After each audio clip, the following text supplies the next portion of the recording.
chères sœurs de Côte d'Ivoire, chers invités, chers membres de la coalition pour l'alternance pacifique en Côte d'Ivoire,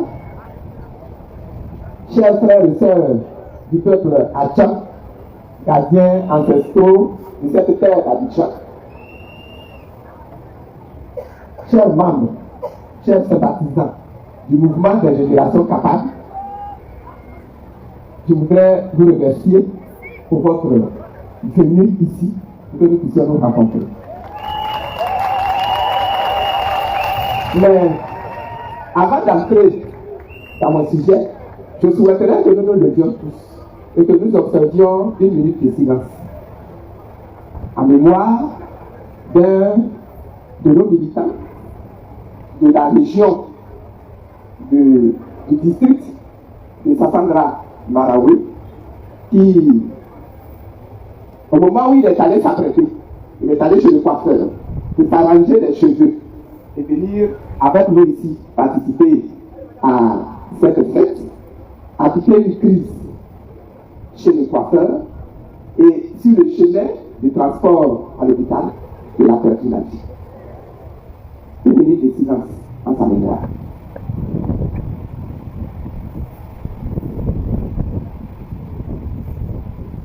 Merci. Merci pour les camarades de son égard. Merci et nous saluons son âme, nous saluons son esprit. Chers amis, chers frères, chers camarades, c'est avec un sentiment de responsabilité historique que je m'adresse à vous aujourd'hui. Après Boaké en 2023, Bondoukou en 2024, nous voici ici à Abidjan pour la 3e édition de la fête des libertés, qui, comme on l'a dit tout à l'heure, commémore le retour de la Côte d'Ivoire au multipartisme, le 30 avril 1990. Cette date marque la sortie définitive, je le proclame, cette sortie-là, elle est définitive, de notre pays, sortie du parti unique. Et cette fait-là constitue le fondement même de notre combat politique actuel. Cette année, notre rencontre se tient dans un contexte particulier. Dans quelques mois, en effet, notre pays sera appelé aux urnes pour l'élection présidentielle de notre pays. Aujourd'hui, nous devons faire face à des obstacles considérables. Ces obstacles-là mettent en difficulté notre démocratie. Nous sommes confrontés à un système électoral taillé sur mesure pour et par le parti qui est au pouvoir, avec un appui des élections qui est partisan, avec une liste électorale qui est très peu fiable, avec un mécanisme anticonstitutionnel de parrainage, avec un découpage électoral qui est inéquitable, avec une élection qui n'est pas inclusive, avec des conditions de sécurité qui sont inquiétantes.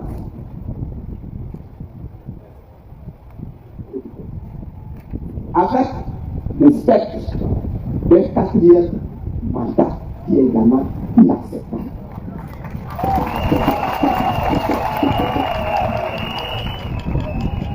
C'est pour relever ces défis que nous avons pris l'initiative avec d'autres forces politiques partageant notre vision de créer la coalition pour l'alternance pacifique en Côte d'Ivoire, qu'on appelle CAP Côte d'Ivoire.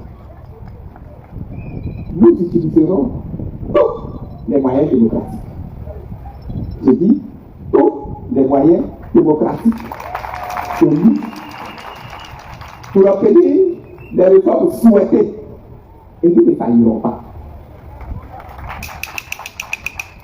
L'UNGC s'inscrit résolument dans cette unité d'action des organisations politiques et des forces vives de la nation. Notre parti est déterminé à œuvrer pour le dialogue politique. afin que la voix souveraine du peuple ivoirien soit entendue, soit respectée et se traduise fidèlement dans les urnes.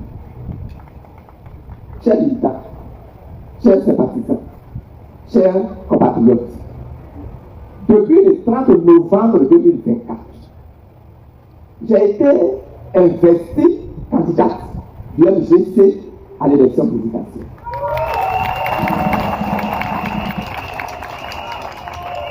Je me suis engagé lors de mon investiture à défendre les droits des plus vulnérables, à restaurer la justice foncière pour toutes les communautés et à bâtir une Côte d'Ivoire prospère pour chaque citoyen.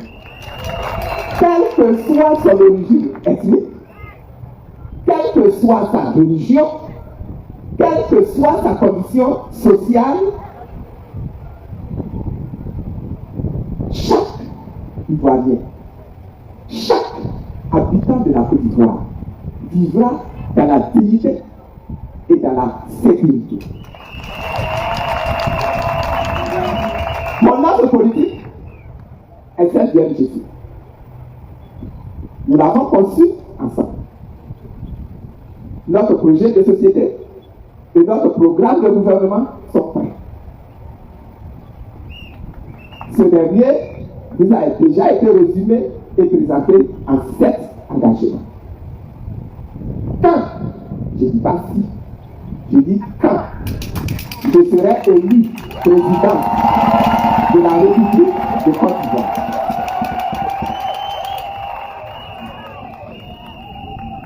je m'attellerai à bâtir une administration moderne, efficace, citoyenne et transparente,